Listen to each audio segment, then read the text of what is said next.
وأوذوا في سبيلي وقاتلوا وقتلوا لأكفرن عنهم سيئاتهم ولأدخلنهم جنات تجري من تحتها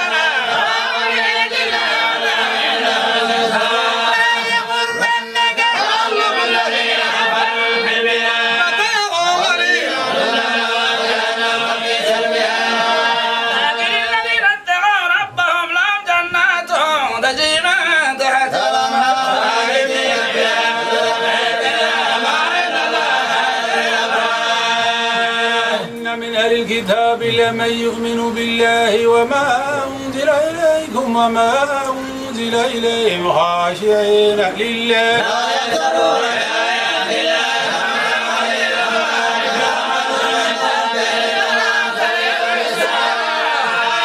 أيها الذين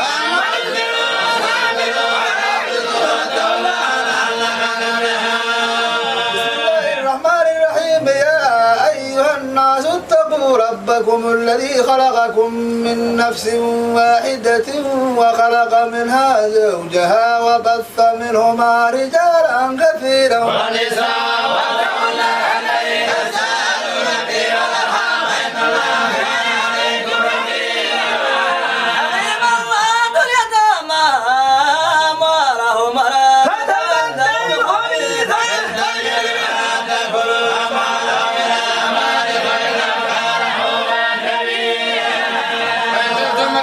تصدوا في اليتامى فانكحوا ما طاب لكم من النساء مثنى وثلاث ورباع فإن خفتم ألا تعدلوا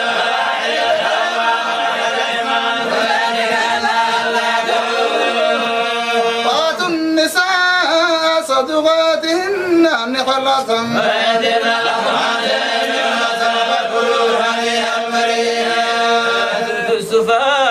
ما لكم التي جعل الله لكم يا وارجعوا بها وابتلوا اليتامى حتى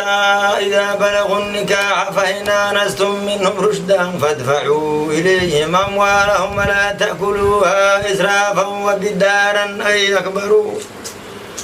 وما كان غنيا فليستعفف وما كان فقيرا فليكن بالمعروف فإذا تفكر إليه وما لم تجدوا عليه فكفى بالله حسيبا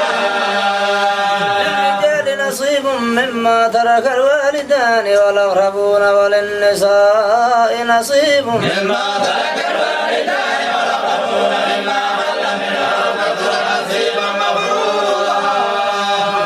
حضر القسمة القربى واليتامى والمساكين فارزقوا منها قولا معروفا وليخشى الذين لو تركوا من خلفهم ذرية ضعافا خافوا عليها يتقوا الله ويقولوا قولا سديدا الذين يأكلون أموال اليتامى ظلما لا يأكلون في بطونهم نارا وسيصلون سعيرا يوصيكم الله في أولادكم للذكر مثل حظ الأنثيين فإن كن نساء فوق اثنتين فلهن ثلثا ما ترك وإن كانت واحدة فلها النصف ولأبويه لكل واحد منهما السدس مما ترك إن كان له ولد فإن لم يكن له ولد وورثه أبواه فلأمه الثلث فإن كان له إخوة فلأمه السدس من بعد وصية يوصي بها أو دين آباؤكم وأبناؤكم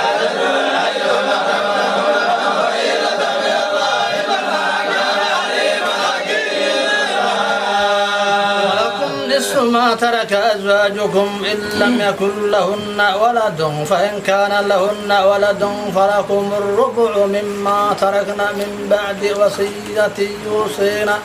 بها أو دين ولهن الربع مما تركتم إن لم يكن لكم ولد فإن كان لكم ولد فلهن الثمن مما تركتم من بعد وصية توصون بها أو دين وإن كان رجل يورث كلالة أو امرأة وله أخ أو أخت فلكل واحد منهما السدس فإن كانوا أكثر من ذلك فهم شركاء في الثلث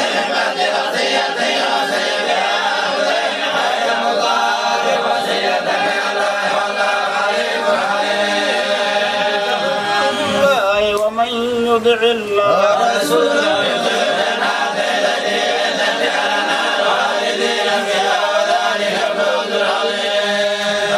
يعص الله ورسوله ويتعدى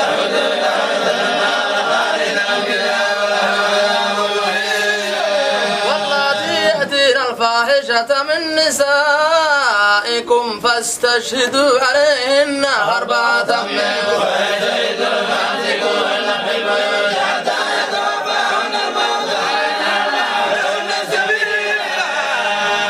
واللذان يأتيانها منكم فآذوهما